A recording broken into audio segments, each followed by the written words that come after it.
बात करते हैं आज की बड़ी खबर की। उत्तर प्रदेश विधानसभा में राम मंदिर निर्माण पर पेश बधाई प्रस्ताव में समाजवादी पार्टी दो फाड़ नजर आई है। समाजवादी पार्टी में तुष्टीकरण की सियासत इतनी हावी दिखाई दी कि राम मंदिर पर पेश बधाई प्रस्ताव पर अखिलेश यादव के 14 विधायकों ने विरोध में वोट दिया। यह अलग बात है कि विधानसभा में यह प्रस्ताव 14 विधायकों के विरोध के बावजूद ध्वनि मत से पास हो गया। दरअसल संसदीय कार्य मंत्री सुरेश खन्ना ने राम मंदिर निर्माण के लिए केंद्र सरकार और सुप्रीम कोर्ट को धन्यवाद देने के लिए प्रस्ताव पेश किया। प्रस्ताव में साथ ही यह कहा गया था कि मंदिर निर्माण से अयोध्या में पर्यटन बढ़ेगा, उत्तर प्रदेश को फायदा मिलेगा। लेकिन कुछ समाजवादी पार्टी के विधायक इस प्रस्ताव का विरोध करने में लग गए। जो शुरुआती जानकारी मिल रही है कि 14 ऐसे विधायक थे जिन्होंने ये प्रस्ताव का विरोध किया है। सतीश महाना जो कि विधानसभा के स्पीकर हैं, उन्होंने इस बात को लेकर वोटिंग कराई थी कि कौन लोग हैं जो बधाई प्रस्ताव के समर्थन में तो कई लोगों ने हाथ खड़े किए।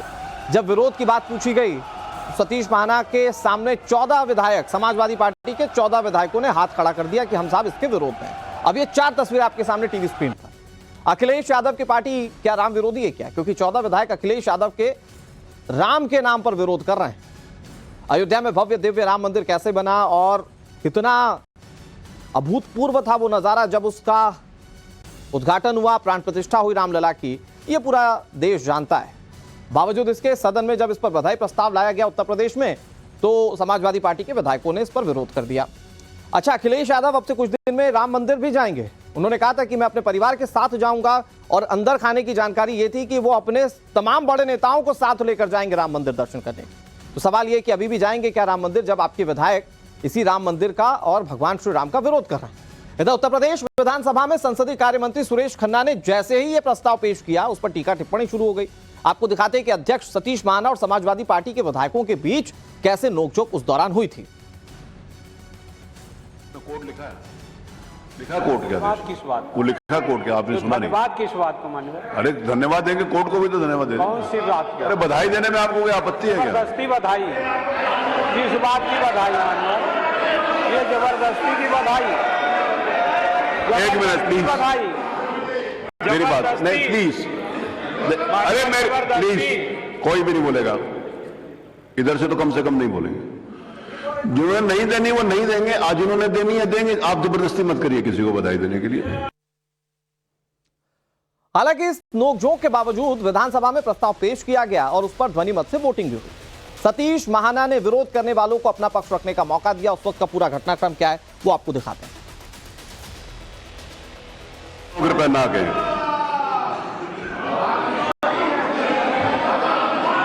एक हाथ खड़ा करें। 1 2 3 4 5 6 7 8 9 10 11 12 13 14 14 के बदले में पूरा हाउस इससे सहमत है, अतः यह प्रस्ताव स्वीकृत हुआ है। तो ये 14 ने तो विरोध कर दिया, लेकिन क्या इनके विरोध से समाजवादी पार्टी या उन विधायकों का असली चेहरा सामने आ गया? और इसीलिए सवाल ये कि क्या अखिलेश का तुष्टीकरण जनता समझ चुकी है?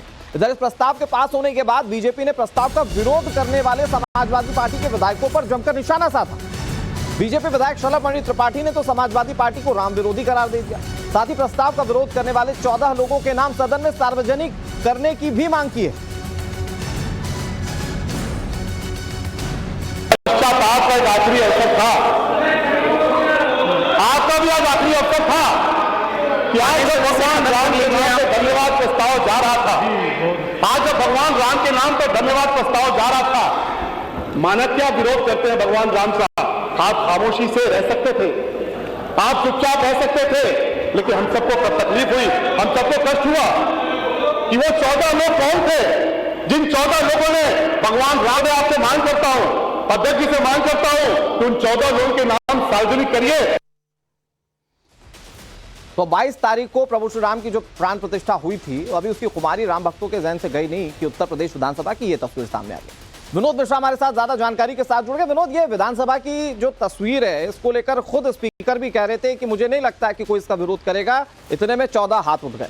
तो ये जो विरोध किया गया, ये बीजेपी के राम मंदिर बनवाने का विरोध था, ये राम का विरोध था। दरअसल ये करना क्या चाहते थे ये 14 विधायक जो इस तरह से सदन की तस्वीरें सामने आई?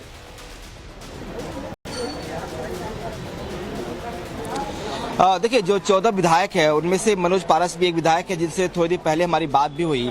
उनका कहना है कि हम राम के विरोध में नहीं थे, हमारा विरोध ये था कि धन्यवाद प्रस्ताव किस बात का, धन्यवाद प्रस्ताव क्या इस बात के लिए कि प्रधानमंत्री ने जो है वो राम मंदिर बनवा दी, हम इसका समर्थन नहीं करते। हम ये राम मंदिर जो है वो कोर्ट के आदेश के बाद बना है, कोर्ट के आदेश के पर बना है, लिहाजा वो प्रधानमंत्री को क्रेडिट देते हैं, बीजेपी क्रेडिट ले ले, हम इसके पक्ष में नहीं थे और इसीलिए हमने इसका विरोध किया है। अभी कुछ देर पहले शिवपाल यादव जो पार्टी के सुप्रीम कोर्ट के लिए भी था।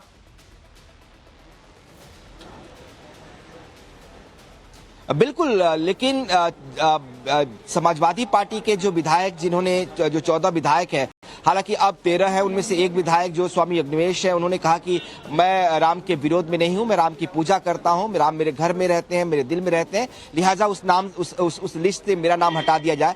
तो अगर उनका नाम हटाते हैं तो 13 विधायक ऐसे हैं। हालांकि उनका तर्क यही है जो मैंने अभी बताया कि वो ये उनका ये कहना है कि हम बीजेपी इस बात का क्रेडिट लेना चाहती है और हम नहीं चाहते। लेकिन जो सदन के अंदर बात थी वो यही था कि उत्तर प्रदेश में भव्य राम मंदिर बना है, 22 तारीख को प्राण प्रतिष्ठा हो गई है, एक बड़ा समारोह था जिसका आयोजन सरकार ने किया था।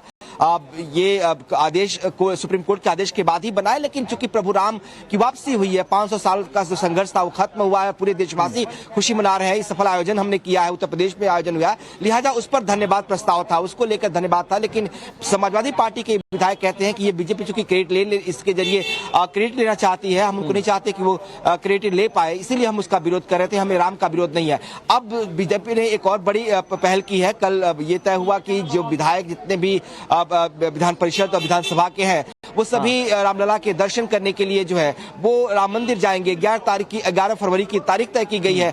अब उन पर भी उनको आपत्ति है, वो कहते हैं कि हम साथ नहीं जाएंगे, हमारा कोई औचित्य नहीं साथ जाने का, हम साथ क्यों जाए, हम अलग से जाएंगे, राम सबके लिए है। यही बात बीजेपी कहती है कि राम सबके लिए है, तो आप साथ खड़े नहीं होते। जब बात राम की होती है, सदन के अंदर होती है, धन्यवाद प्रस्ताव होती है, दिलचस्प ये दिखता है कि अखिलेश यादव से जब पूछा जाता है राम मंदिर को लेकर, वो कहते हैं कि हम राम मंदिर जाएंगे, परिवार के साथ जाएंगे। अंदर खाने की जानकारी ये थी कि वो अपने पूरे विधायकों के साथ और नेताओं के साथ भी जा सकते हैं, लेकिन ये जो 14 विरोध करे, अब 13, तो ये 13 क्या अखिलेश यादव की लाइन से अलग है या लाइन ही अखिलेश यादव की? बहरहाल मैं इस पर बात करूं, एक बहुत अहम जानकारी अपने दर्शकों को दे देते हैं। उत्तर प्रदेश के उप मुख्यमंत्री ब्रजेश पाठक ने समाजवादी पार्टी पर निशाना साधा। ब्रजेश पाठक कह रहे हैं कि आने वाले चुनावों में प्रदेश और देश की जनता अखिलेश यादव की पार्टी को माफ नहीं करेगी। सुनाते आपको वो क्या कह रहे हैं।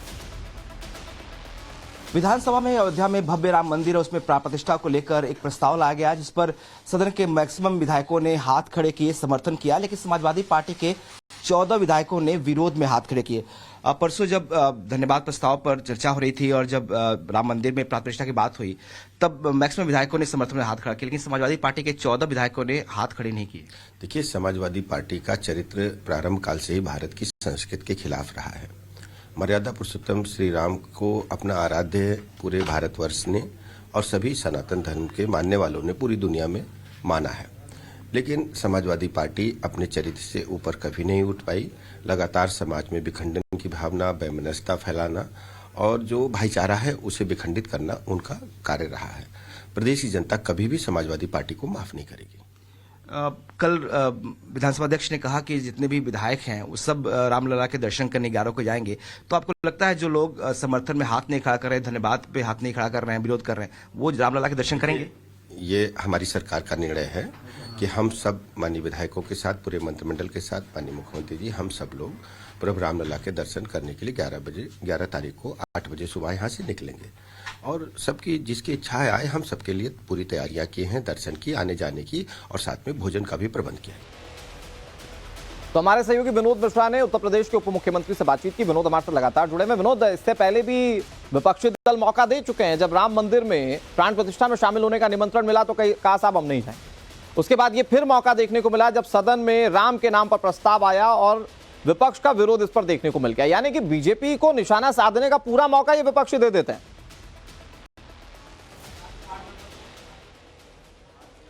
बिल्कुल सही कहा आपने, कोई मौका ये छोड़ ही नहीं रहे हैं कि इन पर सवाल ना उठाया जाए।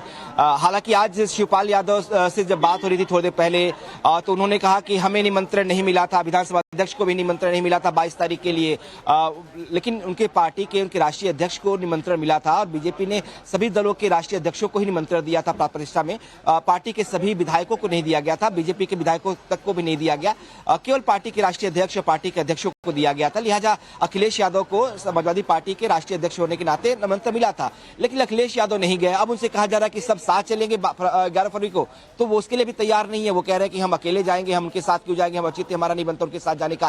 तो ये वो मौके हैं जो बीजेपी की तरफ से एक तरह से आप कह सकते हैं कि बीजेपी इन्हें एक मौका दे रही है और इस मौके पर एक बीजेपी को मौका दे रहा है कि वो अपनी ये साबित कर पाए जो बातें वो कहती है कि समाजवादी पार्टी के लोग रामद्रोही हैं, वो कम से कम वो साबित कर पाया। जब सदन में वोटिंग होती है प्रस्ताव पर प्राथमिकता के, तो वो उसमें 14 विधायक वोटिंग में शामिल नहीं होते हैं, वो विरोध में हाथ खड़ा करते हैं, उस पर कोई एक्शन नहीं होता। समाजवादी पार्टी के किसी बड़े नेता का या अखिलेश यादव का स्टेटमेंट नहीं आता, क्लैरिफाई नहीं करते कि उन्होंने अपने उनके विधायकों ने हाथ क्यों खड़े नहीं किए, उन्होंने विरोध में हाथ क्यों खड़े किए, उन्होंने समर्थन क्यों नहीं किया। अच्छा विनोद, एक बात तो साफ है कि जो सारी चीजें की जा रही हैं वो अपनी सियासी रोटियां सेकने के लिए की जा रही है, वो सियासत के लिए किया जा रहा है।